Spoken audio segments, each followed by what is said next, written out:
उत्तराखंड त्रासदी पर अब राजनीति का शर्मनाक खेल शुरू हो गया है। सुषमा स्वराज ने ट्विटर पर उत्तराखंड सरकार को बर्खास्त करने की मांग की। इसके बाद मनीष तिवारी ने मोर्चा संभाल लिया। उत्तराखंड में राहत के बाद पीछे रह गई और कीचड़ उछालने का वो सिलसिला शुरू हुआ जिसमें कोई पीछे रहने को तैयार नहीं था।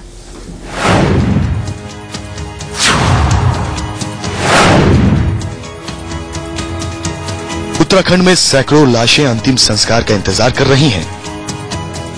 भूखे प्यासे लोगों को सरकारी मदद का इंतजार है।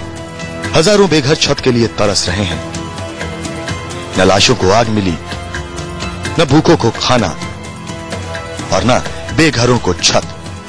लेकिन राजनीति करने वालों को त्रासदी पर सियासत का मौका मिल गया। सियासी जंग की शुरुआत सुषमा के इस ट्वीट से हुई।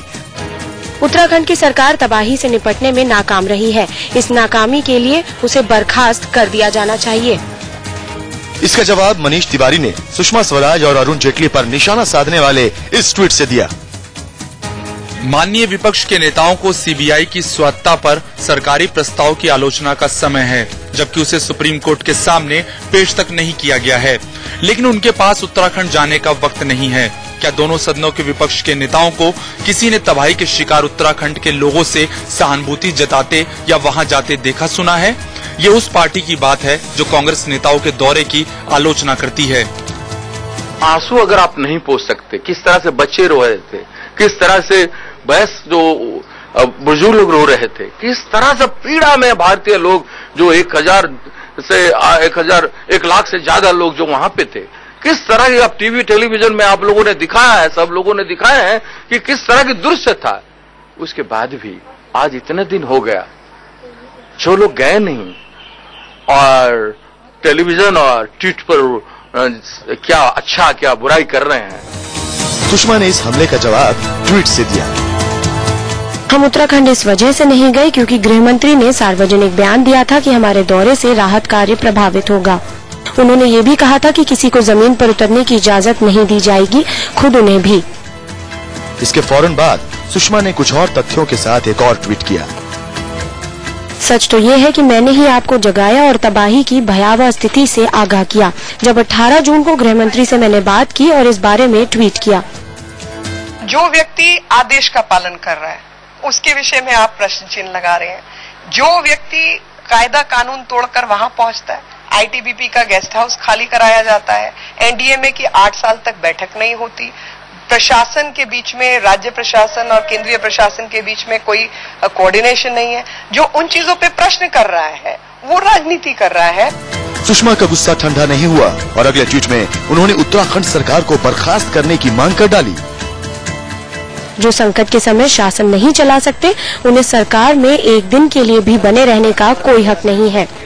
दरअसल कांग्रेस पार्टी खुद एक राष्ट्रीय आपदा है और ऐसी राष्ट्रीय आपदा है जिसने कि देश में कई तरह की समस्याएं खड़ी करी है। इसलिए देश को जब तक कांग्रेस पार्टी की इस से निपटना होगा और कांग्रेस पार्टी से निजात दिलाना होगा देश को।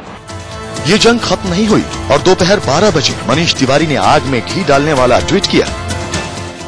अगर विपक्ष की नेता गृह मंत्री की सलाह मानती हैं, तो ये बात बीजेपी अध्यक्ष और चुनाव समिति के अध्यक्ष पर लागू क्यों नहीं हुई?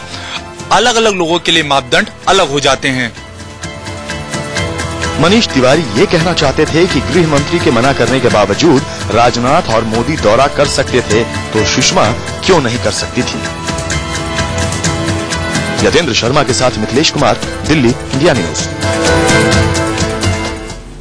अखिलेश सरकार में मंत्री आजम खान ने सोमवार को कांग्रेस पर सबसे बड़ा हमला किया। आजम खान ने कांग्रेस उपाध्यक्ष राहुल गांधी पर आपत्तिजनक टिप्पणी की। अखिलेश सरकार में मंत्री आजम खान ने कांग्रेस पर एक बार फिर निशाना साधा है। इस बार आजम के निशाने पर सीधे राहुल गांधी हैं। आजम खान ने राहुल गांधी का नाम लेते हुए एक बंदर की कहानी सुना डाली। जंगल में इलेक्शन हुआ तो एक बंदर ने शेर को हरा दिया और अध्यक्ष बन गया जंगल का। लोमड़ी का बच्चा पकड़ के ले गया शेर, वो अध्यक्ष जी के पास गई और उसने कहा, अध्यक्ष जी हमारे बच्चे को शेर ले गया, और अभी छुड़ाते। और बंदर भाई पेड़ पे चढ़ गए और 1 घंटे तक ऊपर नीचे इस डाल उस डाल। उसने कहा यार क्या कर रहे हैं? उसने कहा हम कोशिश कर रहे हैं, यही तो हम कर सकते हैं। हम देखो पसीने पसीने हो गए। उसने कहा तो शेर के मुंह में का ये नहीं, कोशिश करना चाहिए। तो राहुल जी ऐसी कोशिश कर रहे हैं। पिछले दिनों राहुल गांधी उत्तराखंड में थे। तबाही के कई दिन बाद उत्तराखंड पहुंचने पर राहुल गांधी पर पहले भी सवाल उठ चुके हैं, लेकिन इस बार आजम खान ने जो कहा वो सीधे सीधे कांग्रेस को ललकारने जैसा है। एक बार फिर सुनिए आजम खान ने आखिर कहा क्या। जंगल में इलेक्शन हुआ तो एक बंदर ने शेर को हरा दिया और अध्यक्ष बन गया जंगल का। लोमड़ी का बच्चा पकड़ के ले गया शेर, वो अध्यक्ष जी के पास गई और उसने कहा अध्यक्ष जी हमारे बच्चे को शेर ले गया और अभी छुड़ाते। और बंदर भाई पेड़ पे चढ़ गए और 1 घंटे तक ऊपर नीचे इस डाल उस डाल। उसने कहा यार क्या कर रहे हैं? उसने कहा हम कोशिश कर रहे हैं, यही तो हम कर सकते हैं। हम देखो पसीने पसीने हो गए। उसने कहा तो शेर के मुंह में का ये नहीं, कोशिश करना चाहिए। तो राहुल जी ऐसी कोशिश कर रहे हैं। उत्तराखंड त्रासदी पर आजम खान पहले भी कांग्रेस पर जबरदस्त हमला बोल चुके हैं। आजम खान ने उत्तराखंड सरकार के लिए अपशब्द तक का इस्तेमाल किया था, जिस पर उत्तराखंड के नियोजन मंत्री दिनेश अग्रवाल ने पलटवार भी किया था। सब कुछ मुमकिन था, लेकिन उस वक्त जब करने की मंशा होती, हो सकता है सलाहियत न हो, ये भी होता है, सलाहियत न हो। इडियट्स के हाथों में जब सरकारें चली जाएंगी तो जाहिर है रिजल्ट भी इडियोटिक होंगे। देखिए, मैं आजम खान जी के नहीं जानता वो कितने शिक्षित हैं, लेकिन इस पद पे आदमी जिस पद पे आजम खान है उस पद की एक मर्यादा होती है। सियासी बयानबाजी के बीच उत्तराखंड के आपदा पीड़ितों की मदद के लिए यूपी सरकार की तरफ से आजम खान ने 5 ट्रक राहत का सामान भी भेजा। लेकिन बड़ा सवाल यह है कि देश एक भीषण त्रासदी से जूझ रहा है। ऐसे में इस तरह की सियासत और ऐसे विवादित बयान देने की आखिर क्या जरूरत है? Ompal Singh, Rampur, India news.